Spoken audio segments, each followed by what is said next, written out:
Mahadaman, saatnya Anda menyimak Berita Bandung. Bersama saya, Janet Lee, sejumlah berita menarik akan kami sajikan untuk Anda. Berikut 3 berita utama hari ini. Seorang nelayan ditemukan tewas di dalam perahu di tengah Samudra Hindia di perairan perbatasan Cianjur, Sukabumi.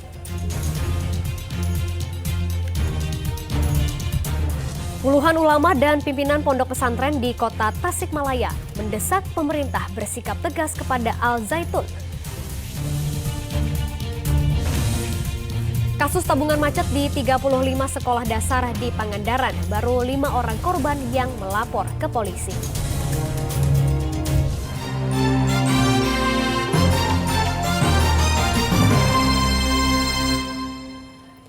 Kita ke informasi yang pertama, seorang nelayan ditemukan tewas di dalam perahu di tengah Laut Samudra Hindia di perairan Cikaka perbatasan antara Cianjur, Sukabumi pada Rabu siang.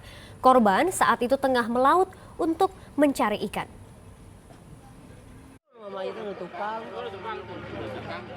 Seorang nelayan ditemukan sudah meninggal dunia di dalam perahu di tengah Samudra Hindia, tepatnya di perbatasan Cianjur, Sukabumi. Proses evakuasi korban berlangsung lama karena perahu nelayan yang tewas itu berada di tengah laut.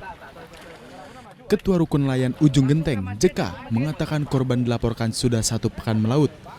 Awalnya pemilik perahu merasa khawatir karena korban sulit dihubungi pada hari Selasa 20 Juni 2023 lalu. Kemudian diperoleh informasi dari pihak pemilik perahu terjadi hilang kontak dengan nelayan tersebut. Bawa perahu dari darat ke tengah. Ternyata setelah dibawa ke tengah, di tengah itu kondisinya sudah meninggal di laut. Setelah mendapat informasi perahu korban ditemukan, dirinya bersama nelayan lainnya langsung memeriksa perahu korban. Ternyata korban ditemukan sudah dalam kondisi meninggal dunia. Isak tangis dari sang istri pecah setelah melihat kondisi suaminya. Keluarga menyatakan kematian korban diduga karena sakit, sehingga menolak untuk dilakukan autopsi. Suami saya kemarin Rabu 12, dia bilang habis makan minum obat, katanya obat rematik dari warung. Itu terus dia dapat 20 menit langsung dia nyeri sakit jantung, terus sakit kepala, terus ada gatel-gatelnya. Nah, dari situ enggak ada, nelpon lagi, ditelepon balik sama saya enggak ada sampai subuh. Itu waktu teleponan sama ibu putus tiba-tiba atau gimana? Iya. Langsung putus itu mah, jadi dia tidak uluk sama lagi. Jenazah korban dimakamkan di TPU Ujung Genteng, Kabupaten Sukabumi. Asep Didi melaporkan dari Kabupaten Sukabumi. Seorang pemuda ditemukan meninggal dunia di Sungai Cilitung, Kecamatan Talaga, Majalengka pada Rabu petang. Sehari sebelumnya, korban dilaporkan tenggelam saat sedang berenang di Curug Ciranca di Desa Tagalakulon.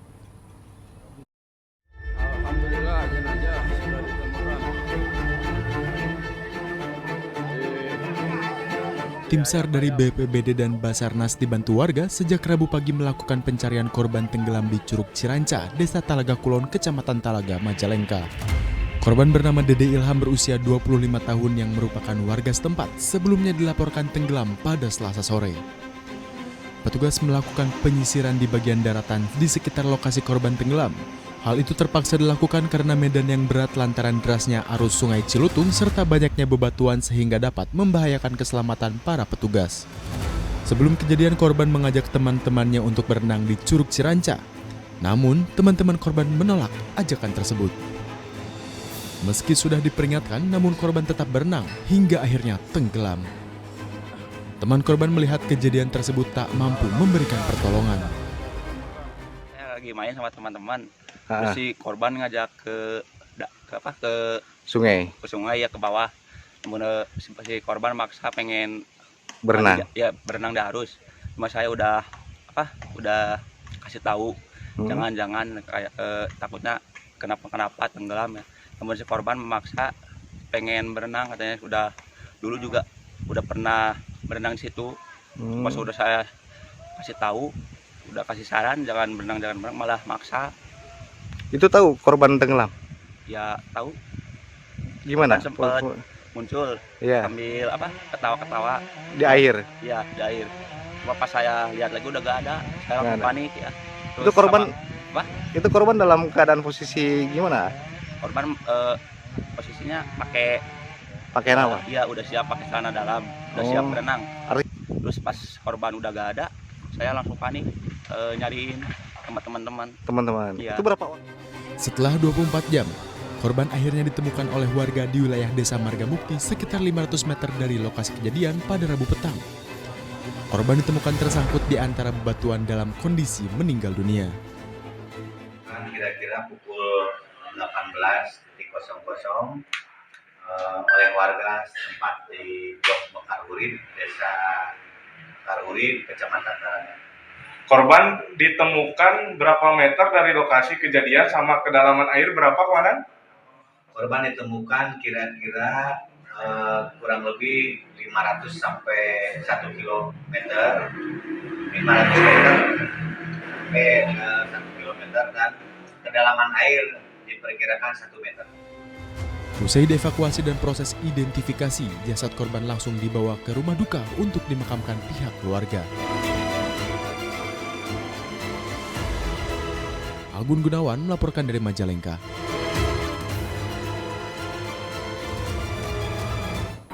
Tujuh rumah di kawasan padat penduduk di kawasan Jalan Peta, Kecamatan Astana Anyar, Kota Bandung, ludes dilalap api pada Rabu siang. Meski tidak ada korban jiwa dalam peristiwa tersebut, namun kerugian ditaksir mencapai ratusan juta rupiah. Kebakaran Kota Bandung terus berusaha memadamkan kobaran api yang meluluh lantahkan bangunan rumah milik warga di kawasan Jalan Peta, Kecamatan Astana Anyar, Kota Bandung. Kobaran api cepat membesar karena sebagian rumah terbuat dari material kayu. Sejumlah warga yang berada tidak jauh dari lokasi kebakaran berusaha memadamkan kobaran api dengan peralatan seadanya. Asal api awalnya terlihat dari pojokan rumah yang berada persis di ruangan toilet. Sempat terdengar suara ledakan sebelum api membesar. Tim pemadam kebakaran Kota Bandung menerjunkan 15 unit mobil pemadam. Api berhasil dipadamkan 1 jam kemudian. Awalnya dari rumah saya, jadi ada di pojok. Tapi nggak tahu kejadiannya bagaimana. Karena saya tidak ada di rumah. Ada ledakan dulu nggak? Ada ledakan setelah api membesar. Itu mungkin dari tabung gas. Api itu langsung dari atas atau dari bawah? Dari bawah ke atas. Api itu.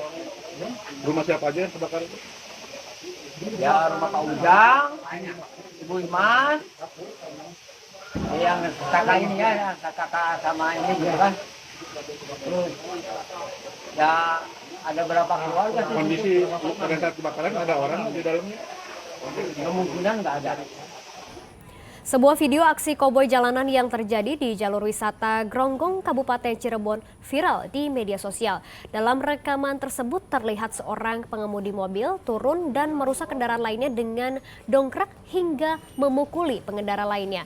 Sebelumnya mereka terlibat salip penyalip di jalan. Inilah video aksi Bang Jago yang viral di media sosial. Dalam video berdurasi 1 menitan tersebut, pelaku yang merupakan warga Indramayu keluar dari mobil sambil menenteng dongkrak dan berusaha menyerang pengendara lainnya yang terlibat perselisihan dengannya. Meski sempat dilerai, namun ia tetap melakukan perusakan dengan menghantamkan dongkrak ke bagian kap mesin dan kaca serta memukuli korbannya.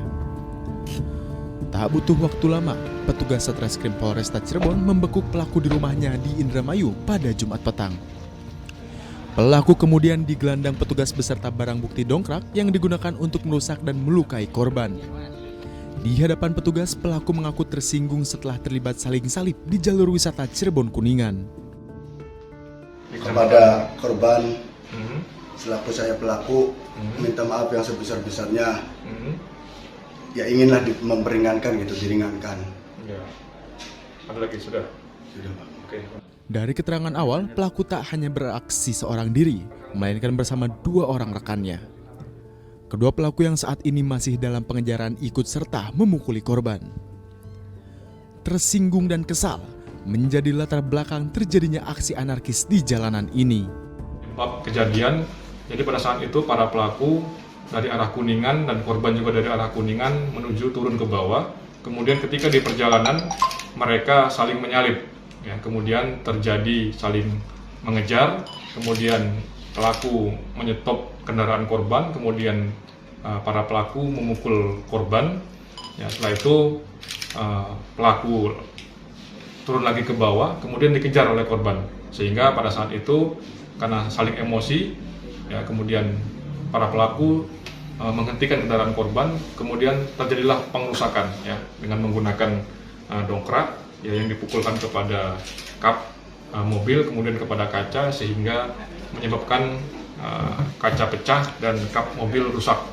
Pelaku menjalani penahanan di Rutan Polresta Cirebon untuk pemeriksaan lanjutan. Atas perbuatannya, ia terancam hukuman 9 tahun penjara sesuai pasal 170 tentang penganiayaan dan pasal 406 tentang perusakan. Maruli Habibi melaporkan dari kota Cirebon. Kontroversi Pondok Pesantren Al Zaitun di Indramayu terus berlanjut. Puluhan ulama Tasikmalaya berkumpul menyikapi Pondok Pesantren Al Zaitun. Mereka mendesak pemerintah agar bersikap tegas kepada Al Zaitun. Rabu sore puluhan ulama dan pimpinan pondok pesantren berkumpul di Majelis Talim Al-Muzani, Kota Tasikmalaya. Mereka berkumpul untuk menyatukan pandangan terkait persoalan pesantren Al Zaitun yang dianggap telah menyimpang. Dalam kesempatan tersebut, masing-masing perwakilan menyampaikan pandangannya. Mereka mendesak pemerintah untuk bersikap tegas terhadap dugaan penyimpangan yang dilakukan oleh pondok pesantren Al Zaitun. Jawa Barat. Maka dengan demikian para ulama kemarin datang ke tempat kami memohon waktu dan tempat, ya saya selaku tuan rumah menyediakan ruang dan tempat serta bersepakat memang harus diingatkan, harus ditegur dan harus terutama pemangku kebijakan bagaimana menyikapi ini tidak terjadi ada pandangan masyarakat seolah-olah ada ketimpangan hukum dalam penegakan hukum gitu loh. Kalau FPI dan HTI dengan mudah dibubarkan karena mungkin dianggap melanggar hukum, kenapa pada persoalan Zaitun begitu sulit dan agak bertele-tele? Itu barangkali. Tapi tanpa emosi ya, kami kajiannya berdasarkan ilmiah. Kalau memang menurut hukum tidak memenuhi unsur delik hukum tentang penodaan agama, ya silakan. Buat kami 1000 Zaitun tidak akan merusak agama dan keyakinan kami secara pribadi. Tapi secara sosial, ya para ulama bersepakat akan melaporkan karena sudah memenuhi delik unsur. Ada 15 delik unsur yang sudah dikumpulkan oleh para ulama dari speak up omongan-omongan dari Syekh Panji Gumilang itu sendiri. Termasuk yang paling kritis ketika saya tidak tahu apakah utuh atau tidak videonya, ada pernyataan soal komunis, soal mazhab. Kita sama-sama menghormati Pak Karna, tapi Pak Karna bukan mazhab dalam perspektif pemahaman fikih Islam. Itu barangkali. Sementara sejumlah awak media yang tengah meliput kondisi Pondok Pesantren Al Zaitun di Indramayu terlibat ketegangan dengan pihak keamanan pondok pesantren. Para wartawan yang tak terima difoto oleh pihak keamanan mempertanyakan tujuan foto tersebut.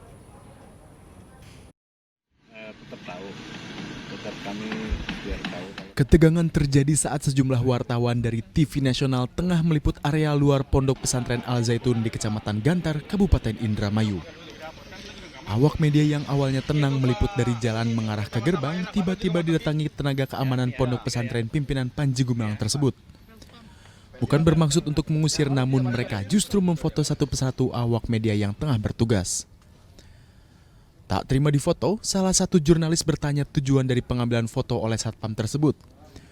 Bukannya menjelaskan, pihak keamanan justru pergi dan menutup pagar kawat berduri sehingga memicu ketegangan. Awak media meminta pihak keamanan menghapus foto yang sebelumnya diambil. Terjadi adu argumen. Nah, untuk apa foto itu? Nah, padahal untuk meliput. Tapi kita cukup meliput di luar. Tapi sampai akhirnya kita pun tidak boleh masuk ke dalam. Itu area publik berarti ya? Ya, itu area publik dan berada di luar gerbang Al Zaitun. Berapa media tadi yang difotoin? Yang baru difoto sekitar 3 media. Oh, udah 3 media udah seperti itu. Udah sempat dihapus belum? Infonya dihapus. Infonya, tapi ya kenyataannya kita tidak tahu ya. Apa kekhawatirannya Mas kalau diambil foto itu bagi Mas sendiri? Ya khawatirnya kan adalah disalahgunakan oleh media Al Zaitun. Tahu sendiri saat ini adalah Al Zaitun sedang ramai di media sosial atau di media manapun dan khawatirnya disalahgunakan, itu aja sih mungkin. Sebelumnya, para awak media ini meliput area luar Al Zaitun lantaran terbatas dan sulitnya mendapat akses masuk ke dalam. Rencana kedatangan Majelis Ulama Indonesia Pusat menjadi buruan para pekerja media. Namun hingga siang sampai sore hari tidak terlihat adanya aktivitas. Maruli Habibi melaporkan dari Indramayu. Pimpinan Pondok Pesantren Al Zaitun Panji Gumilang menemui santri dan pegawai yang bersiaga di gerbang masuk Ponpes di Kecamatan Gantar, Indramayu pada Kamis siang. Kepolisian mengerahkan 1.200 petugas gabungan untuk mengamankan demo. Hari ini, saat ini bahwa pemimpin Didampingi sejumlah petinggi Al Zaitun, Panji Gumilang mengecek kesiagaan santri dan pegawainya di gerbang masuk utama Ponpes yang berada di Kecamatan Gantar, Indramayu pada Kamis siang. Pimpinan Ponpes tersebut tampak berdialog dengan karyawannya yang berdiri di belakang kawat berduri. Panji kemudian kembali masuk ke dalam area pondok. Sementara itu, 1.200 personel gabungan dari Polres dan Brimob disiagakan di jalan pesantren khususnya dari barat dan timur. Petugas memastikan pola pengamanan yang dilakukan seperti demo sebelumnya, yakni dengan memberi jarak massa dan gerbang Al Zaitun. Hal itu dilakukan untuk mengantisipasi terjadinya kericuhan antara massa pendemo dan santri Al Zaitun. Personilnya 1.200. Hampir sama kayak kemarin berarti? Sama seperti kayak kemarin. Ada penyekatan tersendiri nggak Dan? Atau untuk masa tidak diperbolehkan ke depan gerbang? Kalau kita kan memang polanya sama seperti kayak kemarin ya. Jadi jaraknya memang sudah kita tentukan dari area depan gerbang pintu utama Al Zaitun ini. Itu untuk mengantisipasi ya, Dan? Untuk antisipasi, ya, untuk antisipasi. Untuk anjing sendiri bukan dari polisi itu, Komandan? Siapa?